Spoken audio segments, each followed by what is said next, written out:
बेटा, मैं तुम्हारे मामा के घर जा रही हूँ। क्यों माँ, और तुम आजकल मामा के घर बहुत जा रही हो? तुम्हारा मन मान रहा तो चली जाओ। माँ, तुम ये पैसे रख लो, तुम्हारे काम आ जाएंगे। माँ का मन भर आया। उसे आज अपने दिए संस्कार लौटते नजर आ रहे थे। जब मोहन स्कूल जाता था, वह माँ से जेब खर्च लेने में हमेशा हिचकता था, क्योंकि घर की आर्थिक स्थिति ठीक नहीं थी। पिताजी मजदूरी करके बड़ी मुश्किल से घर चला पाते थे, पर माँ फिर भी उसकी जेब में कुछ सिक्के डाल देती थी, जबकि वह बार बार मना करता था।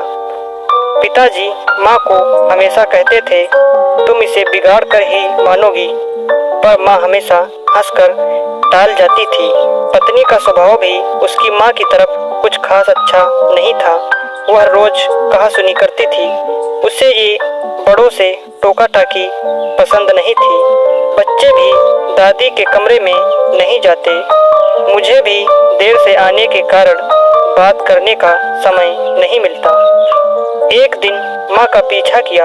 आखिर माँ को मामा के घर जाने की इतनी जल्दी क्यों रहती है? वह यह देखकर हैरान रह गया कि माँ तो मामा के घर जाती ही नहीं है। वह तो स्टेशन पर एकांत में एक पेड़ के सहारे घंटों बैठी रहती थी। तभी पास खड़े एक बुजुर्ग जो यह सब देख रहे थे, उन्होंने बोला, बेटा, क्या देख रहे हो? अच्छा, तुम उस बूढ़ी औरत को देख रहे हो?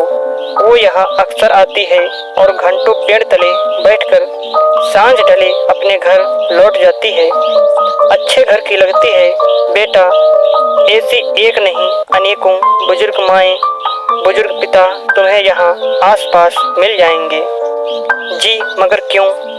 बेटा, जब घर में बड़े बुजुर्गों को प्यार नहीं मिलता, उन्हें बहुत अकेलापन महसूस होता है, तो वे यहाँ बैठकर अपना समय काट देते हैं। वैसे क्या तुम्हें पता है, बुढ़ापे में इंसान का मन बिल्कुल बच्चे जैसा हो जाता है। उस समय उन्हें अधिक प्यार और सम्मान की जरूरत पड़ती है, पर परिवार के सदस्य इस बात को समझ नहीं पाते। वो यही समझते हैं इन्होंने अपनी जिंदगी जी ली है, फिर उन्हें अकेला छोड़ देते हैं। कहीं साथ ले जाने से कतराते हैं। बात करना तो दूर, अक्सर उनकी राय भी उन्हें कड़वी लगती है।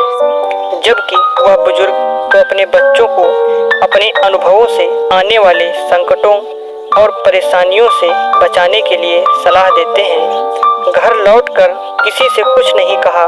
जब माँ लौटी, वह घर के सभी सदस्यों को देखता रहा।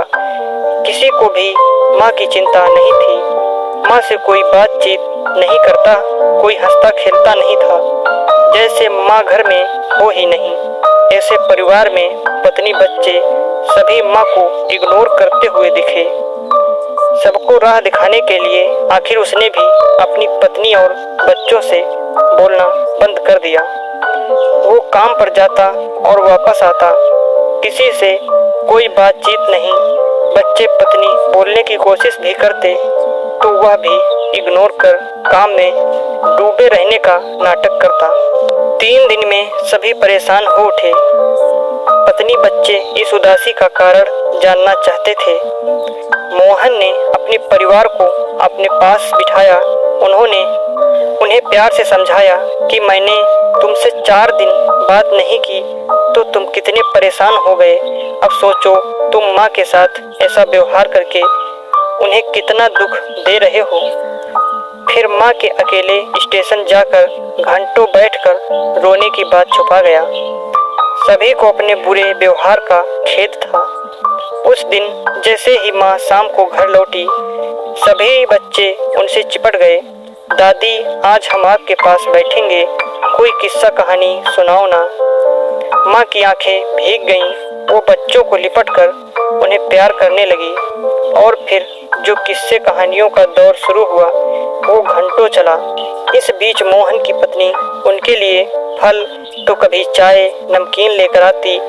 माँ बच्चों और मोहन के साथ स्वयं भी खाती और बच्चों को भी खिलाती। अब घर का माहौल पूरी तरह बदल गया था। एक दिन सुबह सुबह मोहन पत्नी और माँ को एक साथ बैठे देखकर जोर से बोला, माँ क्या बात, आजकल मामा के घर नहीं जा रही हो? नहीं बेटा, अब तो अपना घर ही स्वर्ग लगता है। सच माँ? माँ बहू को सीने से लगाकर बोली, हाँ, स्वर्ग से भी सुंदर। अगर आपको हमारी यह कहानी अच्छी लगी हो तो लाइक और शेयर जरूर करें और ऐसी ही कहानियाँ सुनने के लिए हमारे चैनल को सब्सक्राइब करना बिल्कुल ना भूलें।